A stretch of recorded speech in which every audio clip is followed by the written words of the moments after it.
Unable to sleep due to restlessness, I welcomed the morning at 6 o'clock on the sofa.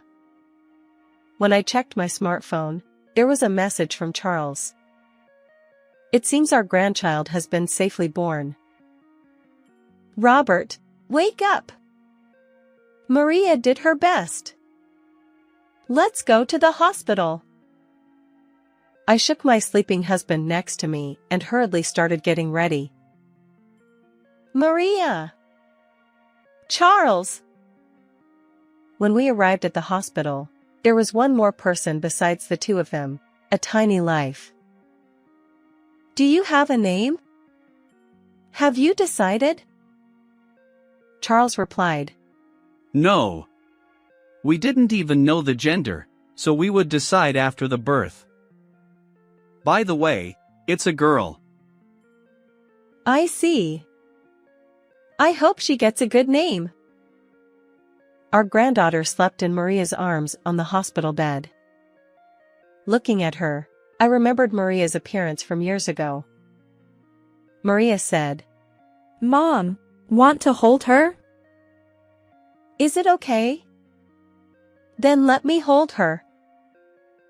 Her sleeping face, weight, and scent were all identical. The adorable innocence naturally softened my expression. Look, it's Grandma and Grandpa. Just as I was about to entrust the little life to Robert, something happened. He was drenched in sweat, trembling violently. Wait, what's wrong? Robert stammered. Don't let that baby near me! What was going on? I looked at Maria and Charles, but both of them had wide-open eyes. It was clear that I hadn't misheard. Maria asked, Dad, what are you saying? Charles wondered. Is something wrong? Robert said, No, it's different. I feel a burning heat. I don't want to remember, but it's like the terrifying heat from that fire. My husband, Robert, is blind. 3 years ago, there was a massive fire at the scientific chemical plant where he worked, and unfortunately, he suffered burns to both eyes. Fortunately, his life was not in danger, but since then, Robert has lost his sight. Despite the fire, he remains bright and kind-hearted. The journey to this point involved immense struggle, inner conflict, and effort. While I can imagine it, understanding it is beyond words. Robert, is there anything I can help with? Robert replies, I'm fine for now. If anything comes up, don't hesitate to call. Robert chuckles. I've gotten used to it. You can relax. Although he always says that, true peace of mind eludes us, and we continue to worry about him both physically and emotionally. Despite his unfortunate circumstances, resilient Robert possesses a unique skill. Through conversation, he can glimpse the true intentions of others. He insists it's merely a heightened sense, not any kind of superpower, but from an outsider's perspective, it's an impressive ability. The notion that blindness sharpens hearing sensitivity is well known, supported by scientific theories. However, in Robert's case, his innate sensitivity to others' emotions seems to have intensified after losing his sight. As a result, both I and our daughter Maria, who lives with us, seek his judgment whenever something arises, a habit we can't break. Robert truly is a dependable presence. Recently, when Maria brought her partner home, Robert's sixth sense provided solid confirmation. A few years ago. Let me introduce you. This is Charles. Nice to meet you. I'm Charles. I've always been taken care of by Maria. Charles, this young man, was polite and neatly dressed, a typical good-natured guy. Whether he was naturally fearless or simply adept at concealing it, He actively engaged in conversation. At that moment, Maria seemed more nervous than he did. Understandably so. Her father has the power to read other people's minds. If anything seemed off, it would undoubtedly be brought up later. Apparently Charles had heard about Robert's blindness. He naturally didn't know about Robert's unique ability. Yet, there was nothing overly suspicious or unusual about Charles. On the contrary, he spoke with consideration for Robert, subtly showing his good impression. As it turned out, they were originally colleagues at work, and their interactions extended beyond professional boundaries. Robert listened intently to their stories. Later, as the sun set and darkness enveloped the surroundings, Charles bid his farewell. Robert shared his impressions of the young man. I can't see his face, but he seems like a good person. Upon hearing those words, Maria and I let out a sigh of relief. Of course. I attempted to describe Charles's appearance to Robert, using a celebrity lookalike as an example. Wait, you think he looks like that with his personality? He's too perfect. He might attract trouble. Robert chuckled wryly. From then on, Charles often visited our home with Maria. He was impeccable in every way, always considerate of Robert's well-being. I felt immense relief, knowing that Charles could safely marry Maria. And then, a simple curiosity arose. May I ask something? Certainly, what is it? Since you are such a good person, I'd like to know about your parents. If it's okay, could you share? After a brief silence, Charles offered a rueful smile and began to speak. I apologize. I lost my parents at an early age. Oh, that's unfortunate. I'm sorry for asking. His demeanor remained unchanged. No, it's fine. But, well, there are things I've been thinking about. Since I couldn't properly fulfill my filial duties, if there's an opportunity, I'd like to do it on behalf of them. I believe it would bring them joy, and it would ease my own burden. His confession felt like an unspoken plea, a flood of emotions impossible to gauge. So, in a way, I see yourselves in my parents. This time, I want to live without regrets. As I finished listening to his words, I noticed Robert standing there, silently nodding. He had been listening to Charles's voice all along. Time passed, and the two of them were happily united. The wedding went smoothly, and afterward, Charles moved into our home. Even after marriage, he continued to care for us, especially my husband's well-being. However, there was one concern. Our house had a south-facing garden elevated by one level from the road. Occasionally, trash would be scattered there. Last week it happened 3 times, and this week twice. We considered whether crows or other birds might be responsible, but the frequency seemed too coincidental.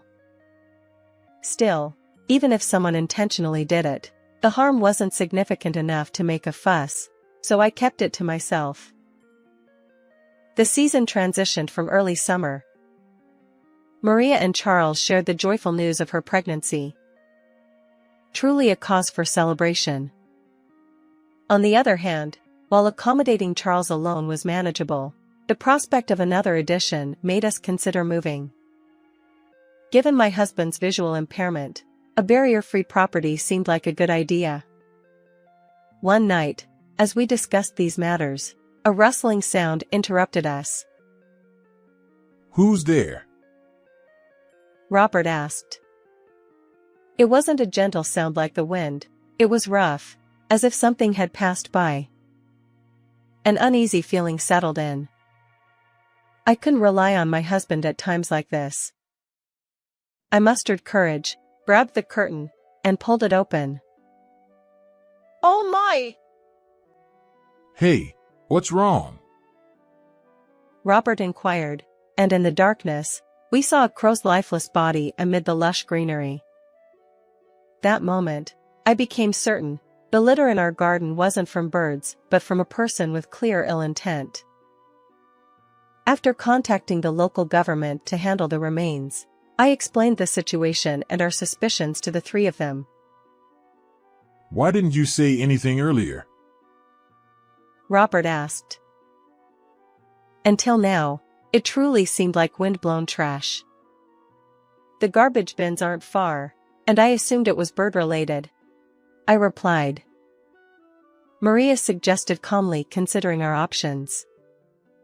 Charles agreed, adding that raising the fence might help but wouldn't address the root issue. Robert proposed installing security cameras, and after much discussion, we decided to do just that. About a week after installing the cameras, Maria, now pregnant, discovered trash in the garden once again. Checking the footage, we were surprised to find the culprit identified so easily. The security camera showed a woman with long blonde hair casually tossing a garbage bag with her right hand. Not only her appearance but her face was clearly captured. Maria whispered, I feel like I've seen this person before. Despite thinking hard, she couldn't recall, so we waited for Charles to return. That night, when Charles came home, we promptly showed him the footage. His revelation left us astounded. This person. It's Ms. Brown, my junior. Apparently, she had been pursuing him persistently. Initially, he gently declined, but as things escalated, he revealed Maria's existence and firmly rejected her advances. Given this context, her recent actions weren't hard to imagine. That's why I recognized her. But will the police take action? You know how stalkers can be stubborn. I wondered. Robert reassured us. We have solid evidence. It should be fine. Let's start by explaining.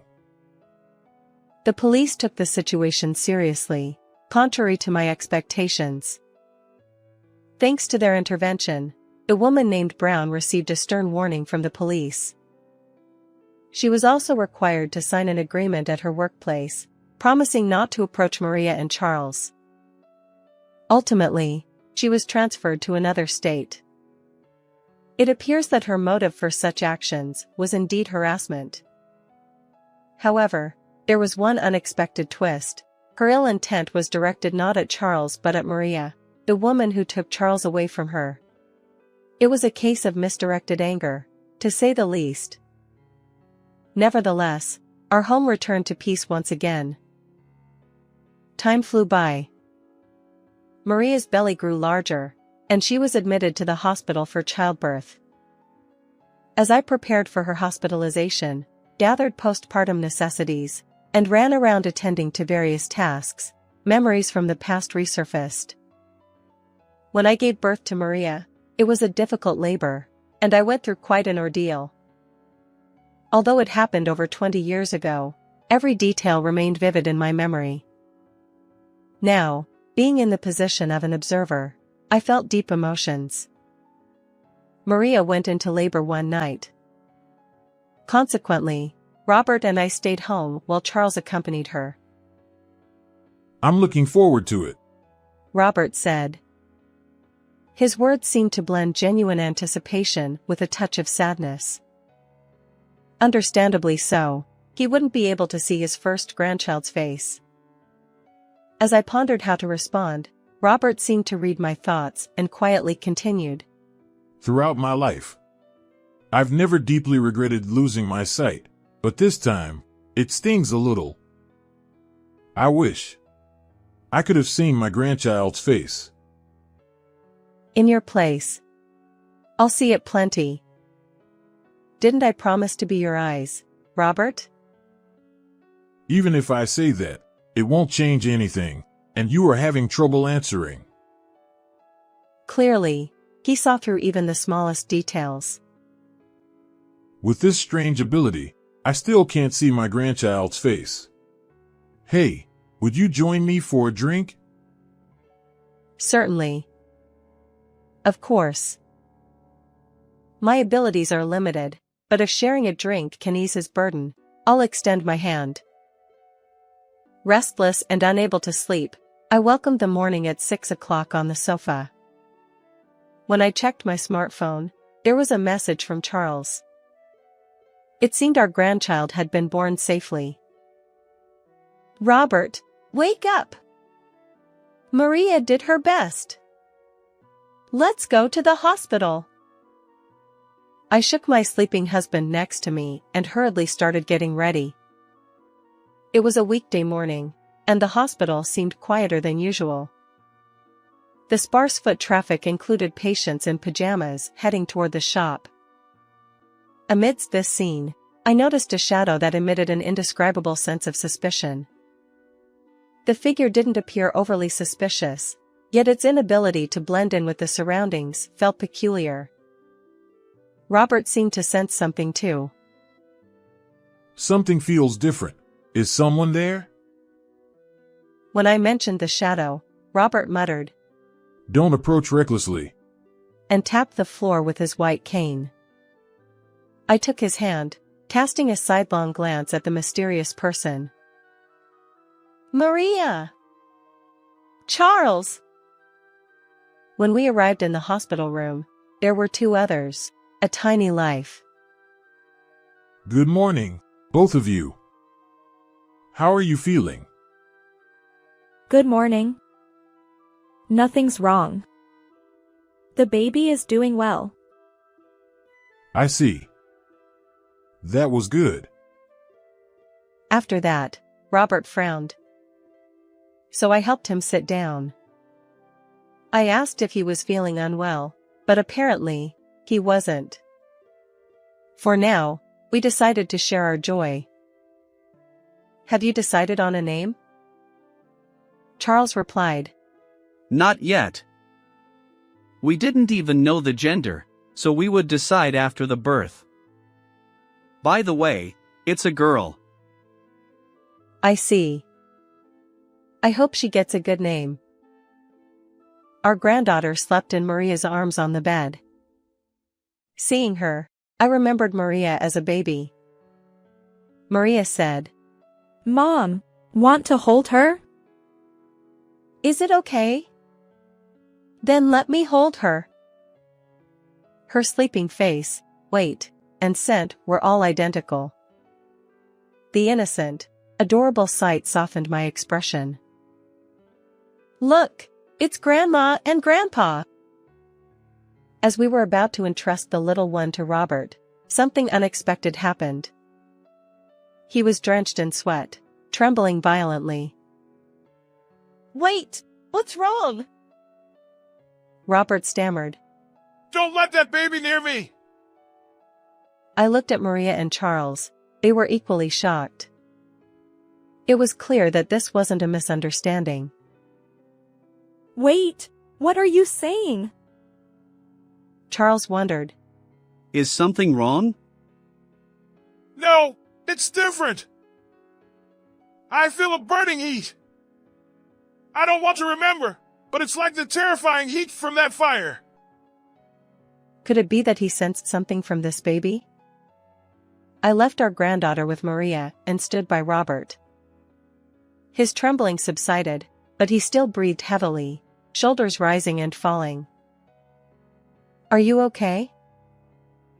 Robert nodded. I've calmed down a bit. Can we talk? Yes, of course. I followed Robert out of the room to a nearby resting area. Robert apologized for startling me. That baby is fine. He assured. Then he began to explain. I probably picked up on someone's emotions nearby. It was more intense than anything I've felt before, burning resentment, anger. It was so vivid that I lost my composure. Sorry, The timing was bad. No need to apologize. It's beyond your control. The feelings of resentment and anger. I had a hunch. Ms. Brown, the woman who received a stern warning from the police and was transferred due to her ill intent. Could she be approaching again? I knew the probability was incredibly low, but I couldn't shake it off. Maybe. I started to say, but Robert interrupted. Yeah, it's not impossible. Besides, you mentioned a suspicious person in the lobby earlier. She might still be nearby. Can you search?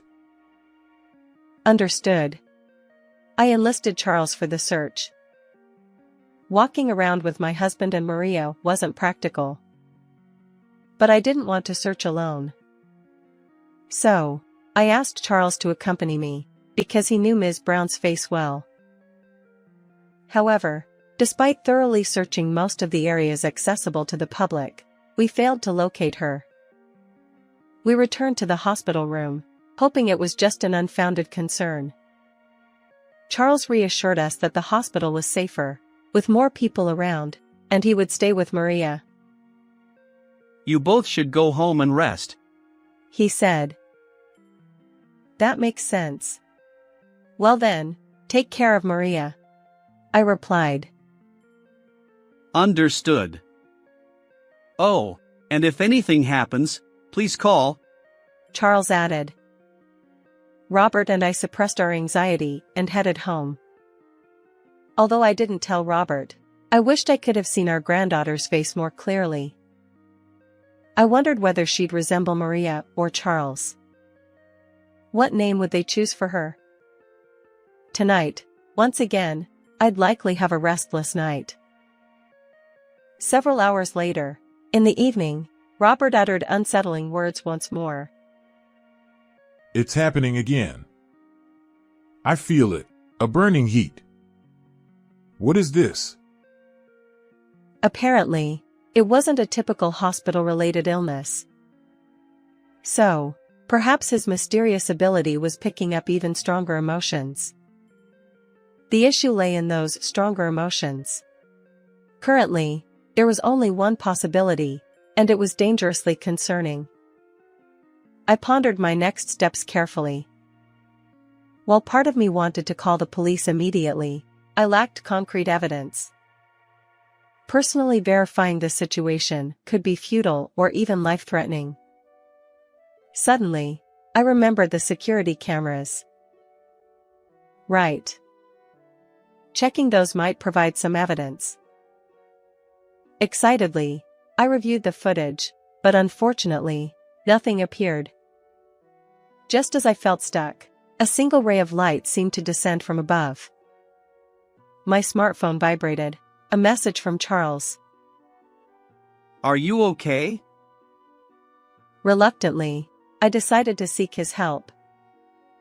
I explained everything truthfully, and he replied succinctly. Understood. I'm on my way. I felt powerless.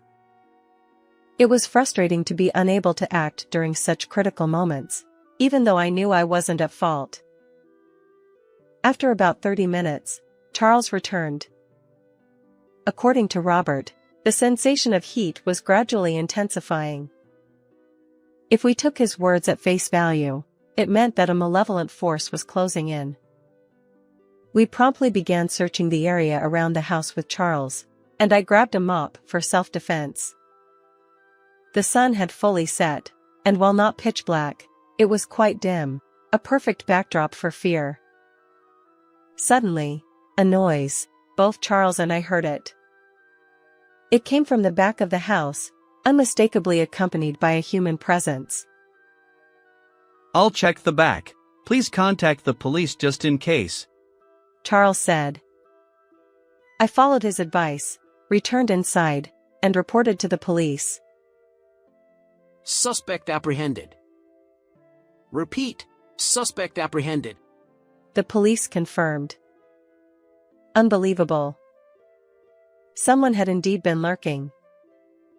The glimpse of her profile left no doubt. It was undoubtedly Ms. Brown, the woman. She was quietly escorted by multiple officers and placed into a police car. According to the police, she had been carrying a firelighter and a lighter. The implications were clear, the worst-case scenario. As soon as I realized we were safe, my legs gave way, and I couldn't stand. Are you okay? Charles asked. Yes, I'm fine. My legs just went weak once I felt safe. Charles's courageous actions were commendable, but without Robert's mysterious ability, what might have happened? Speaking of Robert, he had completely calmed down and returned to his usual cheerful self. I have mixed feelings. Anyway, I'm relieved nothing happened. Am I really more extraordinary than I thought? Charles replied. Not just more than you thought. You're practically in the realm of superpowers. Oh. If only I were a bit younger, maybe I could have been of more help to people.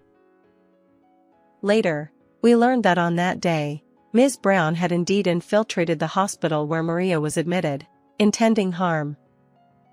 To make matters worse, her target wasn't Charles or Maria, it was their newborn granddaughter. Apparently, she harbored a selfish grudge after being transferred due to rumors of stalking at her previous workplace. However, on the day of the incident, the hospital's crowded environment forced her to abandon her plan. Instead, she decided to set the house on fire out of frustration. The heat Robert felt was undoubtedly the manifestation of this malevolent intent. After being taken into custody by the police, she awaited appropriate punishment in detention. Just when we thought true peace had returned, something unexpected happened.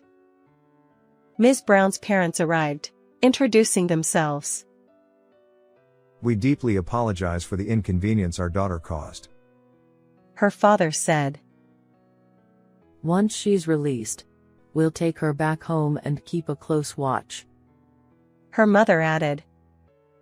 While it seemed they weren't seeking forgiveness, Robert wasn't present. He had gone with Charles that morning to pick up Maria from the hospital. Their sincerity was evident, but ultimately, we couldn't discern their true intentions. Naturally, I didn't invite them inside and politely saw them off at the doorstep. Later, a chilling question arose: why did they know our home's location? Realizing this, I decided to expedite the relocation plans I had been considering. With Maria safely discharged and our family expanded, I candidly explained the situation. We need to move soon, I told Robert. He took the initiative, joining Charles and me to explore various locations, reading the energies around us. Fortunately, we found a suitable home that satisfied everyone. It dawned on me, I hadn't fully believed in Robert's abilities until now. This incident made me wonder if he possessed true superpowers. The new house is a comfortable barrier-free property. Robert, and even our new family member, Karen, will find it accommodating. With this change, I hope Maria, Charles, and I can live here with peace of mind. The threat that once loomed over us has dissipated. I'm genuinely looking forward to starting a new life in this fresh environment. But... Hey, Charles. Can I ask you something? Yes? What is it? Do you need any help? No, not that. I just want to know, do you think it was a good decision for you to live with us? You should be a newlywed, filled with happiness, and now even with a daughter. Well, I've mentioned this before. I wanted to be a good son. I've always longed for a family, so this is... well... it's good. As I struggled to find words, he continued. And also, I'm truly grateful to both of you. Grateful? Yes! If Robert hadn't been here, who knows what might have happened? And you believed in that, which is why everything ended without any incidents. If one of you were missing, I can't imagine the outcome. So, filial piety and repaying kindness, having this opportunity, Thank you. This time, I could see it even without Robert's abilities. Charles isn't lying. How is this story for you? Don't forget to subscribe to the channel. See you in the next video.